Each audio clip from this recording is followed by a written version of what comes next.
if I talk to mom or dad, I'm going to get grilled at home. If I talk to them, I might get punished. Your child is becoming highly attuned to the triggers of the alienator.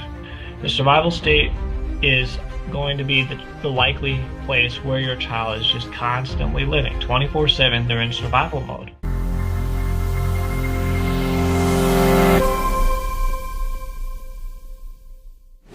My name is Andrew Faulkner. I've been helping alienated parents now since I think it's almost 10 years now. I think I started in 2014. Today, we're going to talk about what's going through the mind of an alienated child. We're gonna step into the shoes of the alienated child and really understand what's in their head.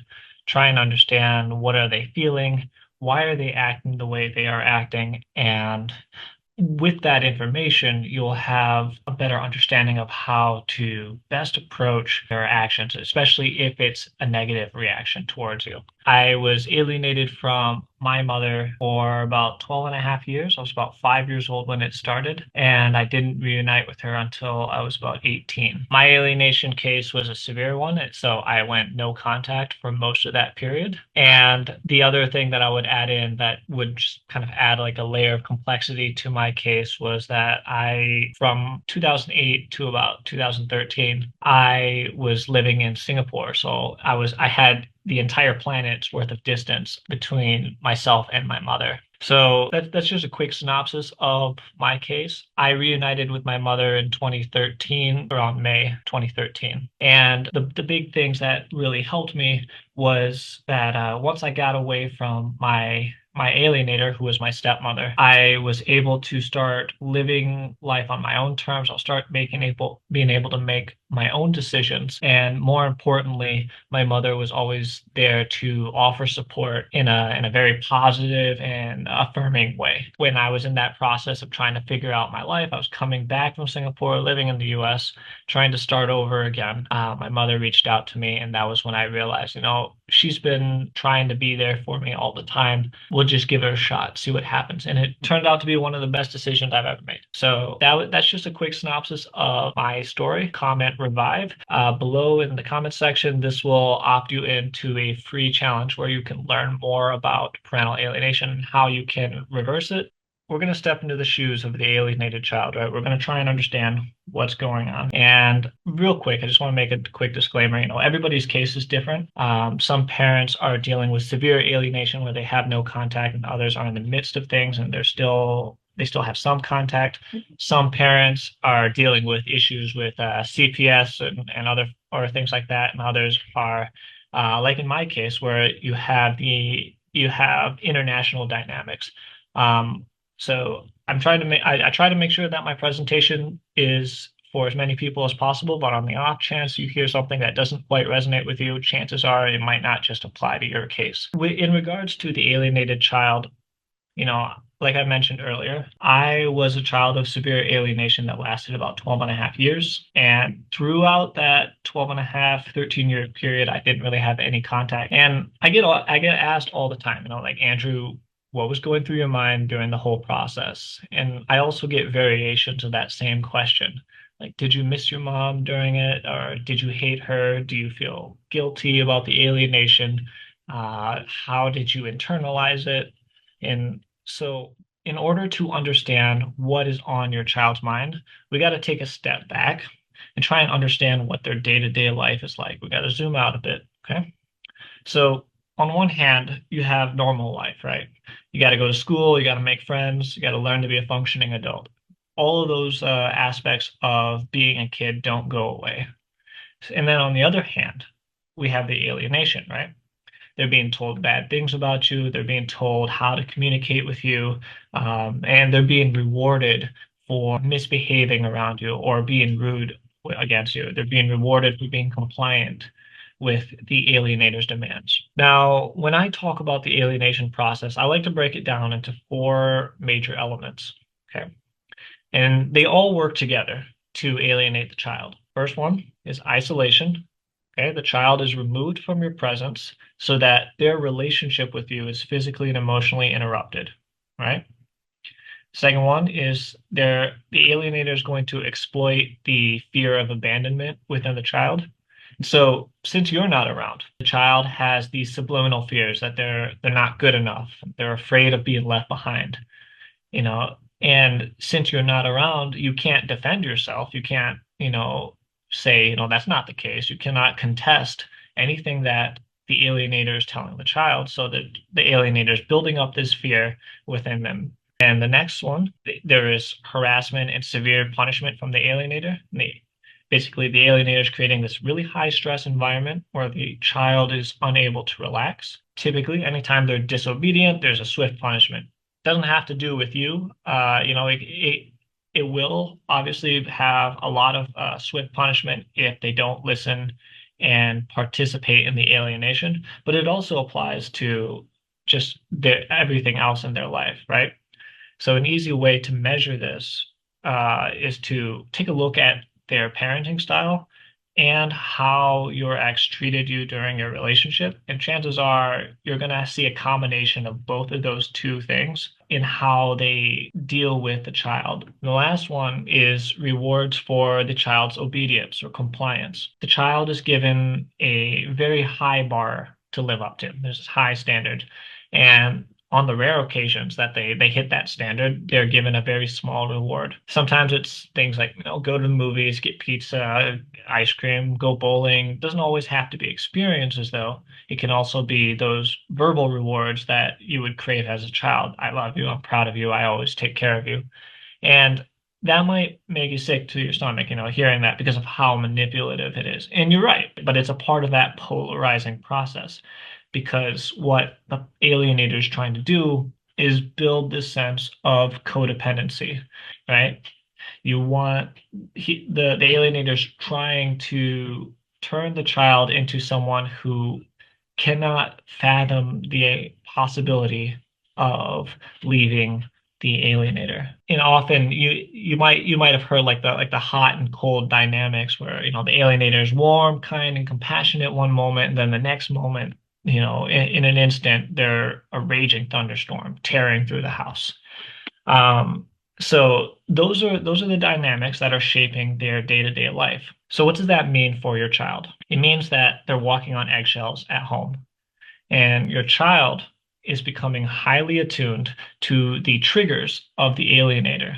They're so attuned to every little facet of their emotions. They're so attuned to, I was actually talking to a formerly alienated child yesterday, and she was telling me how she, at a very young age, learned how to read people because of how the circumstances of the home she was living in was very abusive, and she could tell, that a nostril flare, it's such a small thing, right?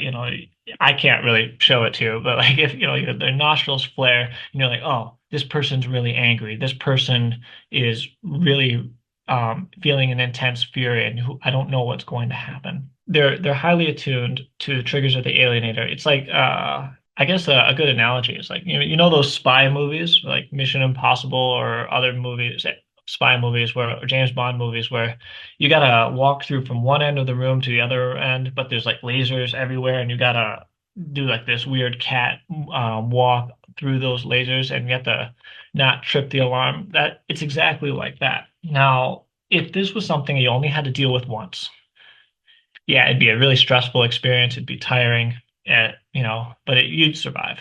But if you have to deal with it every minute of every day, that's a whole nother ballgame. That chronic stress and that false sense of peace 24/7 leads to a number of consequences for your child, both neurologically and emotionally. It all depends on the intensity of the alienation because I lived in a place where my alienator was very, very intense, and there was this polarizing dynamic of one moment she's nice, warm, and compassionate, and then the next moment she's a hurricane in the house. But if I'm gonna speak just broadly, younger children will, if it happens to younger children, they're going to experience major interruptions to their emotional development. If you have teenagers, chances are they're going to react in ways that are amplified by the hormones of puberty. And adult children are often still making up for the delays in their development. They're trying to figure out how to clean up the mess of their life so that they can live their own peaceful life. And it doesn't always work. I'd like to share a mental framework in neuroscience that I came across that I found to be really, really beneficial. And like, this was not invented by me. This is known as the brain state model. I believe you can find out more about it on consciousdiscipline.com, but I initially heard it from a guy named Mr. Chaz Lewis, aka Mr. Chaz. I got into it because I was trying to learn more about early childhood education and how to support children. And what I found was that this really is powerful in helping us understand what your child is thinking, what is their neurological state, depending on how old they are and what reactions they are going to have depending on the situation. The brain state model is basically a developmental process of three states, right? You have the first one, which is your brain stem is going to be developing. This is the survival state. Your survival state is the first thing you need to learn. You know, this is from the day you're born. You learn that crying gets you food. You learn that you have to prioritize your survival and you'll do whatever you can. And your developmental need is going to be safety. You're going to be entirely focused on, are you safe? Are your needs being met? Are you okay with who you are? The second one is going to be the limbic system. This is this little blue part of the brain. It's not actually blue in real life, but just for illustration purposes. This is going to be the part that starts developing. Usually, I don't know the exact age range, but it's from toddlers start learning how to cope with their emotions, and then all the way up to our adult life, we have to learn how to socialize. We have to learn how to connect with people. We have to understand our emotions. So this is our emotional state. In the last stage, this is the part that develops the most when we're adults, especially if I remember correctly, parts of this include the prefrontal cortex, and that develops fully by the time you're about 23 to 25. So this part, your executive state, this is your capacity to think logically. This is your capacity to solve complex problems, understand complex social dynamics. All of this develops usually in our later teens and our early 20s. So we have these three states, and we don't always stay in one. So like, for example, it's not like a level where you finish this stage, you go here, but you don't go back there. That's not true. You can bounce back and forth between each of these stages. I'll give you an example. Imagine you are driving your car and you're thinking about something in life, right? You're thinking about what errands you need to run. You're driving your car and some guy decides to swerve right in front of you. What's that do? It puts you in your survival state. Your survival state says slam on the brakes. So you slam on the brakes really quickly and you swerve out of the way to make sure that you don't get clipped. And then once you're in a safe place, once you realize, okay, the threat is gone. This guy, as bad of a driver as he is, he's away from me, and I'm in a safer place again. Then you might even move into your emotional state and get mad and be like, why does this happen to me? What is this guy trying to do? So the idea being you bounce back and forth. And when you're communicating with your child, it can be really helpful to identify, okay, what state is my child in? Are they in a survival state right now? If they're in a survival state, no amount of logic and reasoning is going to work with them, right? If they're in an emotional state, that means they need to feel connection. If they're in a survival state, they need to feel safety. We cannot communicate with someone with logic and understanding if they're not ready for that, because otherwise it's just going to go over their heads, right? That is the danger, so to speak, that I see a lot of parents fall into. What they do is they want to explain logically to an emotional conversation. It doesn't always work that way. Very quickly, I want to go through the 4 F's. And this is in relation to the survival state, okay?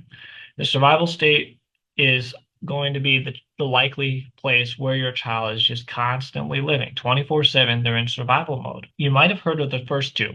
You might have heard of fight or flight, right? But there is also freeze and fawn. Now, fight or flight usually comes first for your alienated child, especially when the alienation just gets started. They might try to make sense of the separation. They might react with aggression, which is, aggression, blaming, and being rude, which is the fight response. Or they might respond with avoidance, self-isolation, and denial, which is flight. Here's the scary part. Fight or flight does not work well in alienation. The child fights back with the alienator. The alienator comes down hard, just does everything they can to break the child's spirit. And let's be real, fighting takes a lot of energy, so it's not sustainable. What about flight? Well, you can run away to the farthest corner of your room, hide under your bed, lock your bedroom door. It does not matter because when the alienator can still get to you, there's nothing you can do, right? So fight or flight doesn't work in alienation.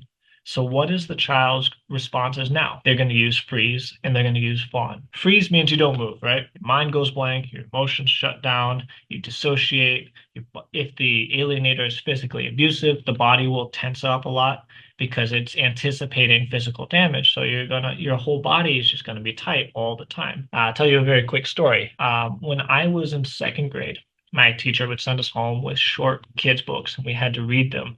And our parents had to sign off that we read it. Really simple homework assignment. These were like, 20, 30 page thin books. And as a kid, I enjoyed reading. However, my stepmother, who was the alienator, was the one who would sign off on it. And she would grill me every time. She'd be like, what was the book about? Why did this character do this thing? And my mind would go blank, In a safer environment, I probably would have come up with some decent answers. But at that moment, I'd panic and I'd be more afraid of getting the answer wrong. So over and over again, I would give this unsatisfactory answer, and then I'd get yelled at, like, see, you're so lazy. You didn't even read the book. Read it again. And now all of a sudden I had this punishment. I can't go play. I can't go to wrestling practice. I got to do this extra homework. And that fear of consequence would lead to this full shutdown. And I had to go back, and try and unwind and memorize the book to the best of my ability and mentally prepare for another round of questions. And you can imagine just how much worse that would be when in relation to you. But before we get to there, final F is fawn, right? Fawning is not exactly a positive emotion. It's an act of showing kindness and affection to get someone to like you. It's inherently manipulative. But it's coming from the mindset of I can't fight back because I'll get into more trouble. I also cannot run away because I can't. There's nowhere for me to go. If I freeze up, in the case of my story, my homework won't get done, so that's not an option. So I have to fawn. I have to show affection. I have to, in a way, throw myself at the alienator to get them to like me so that way they will stop picking on me. Fawning might be agreeing with them. It might be agree, even if it's something derogatory about myself, it might be agreeing with them in that case. Or it also might be agreeing about something negative against you, the targeted parent. It also might be giving up boundaries or people-pleasing behaviors. And it's also having that hypervigilance to their emotions. So what you can expect usually is one of those four reactions. Typically, I see more the child using fight or flight with the targeted parent more, and then freeze or fawn with the alienator. But you might see some of those other. You might see some of the. You might see freeze or fawn in when they're interacting with you. It's every child is different. So what does that mean? Your child's constantly in a survival state, and they're only stuck in the first stage of neurological development. And I haven't even talked about the in-depth about the emotional and the executive state yet, right? I only gave you. So can you imagine just how hard it would be for them to communicate when they're in their minds thinking, if I talk to mom or dad, I'm going to get grilled at home. If I talk to them, I might get punished. If I talk to them, I might lose out on something that I wanted to do. So they're coming from that angle, and the reason why they're so aggressive or avoidant with you is because they're afraid that it's going to disturb the peace. It's going to put them in a position where their safety is at risk. And that is why, again, I stress this so much, that it is so important that you come from a place of being grounded emotionally and you're able to provide a sense of safety so that when your child is with you, even if they're acting out, even if they're lashing out, you are giving them the sense that it's like, hey, it's going to be okay. And you just focus on what you're going to do, which is you're going to support them in the best way that you can and give them that sense as much as you can, the sense of peace. Alrighty, everyone, I'm going to have to end, but I appreciate all of you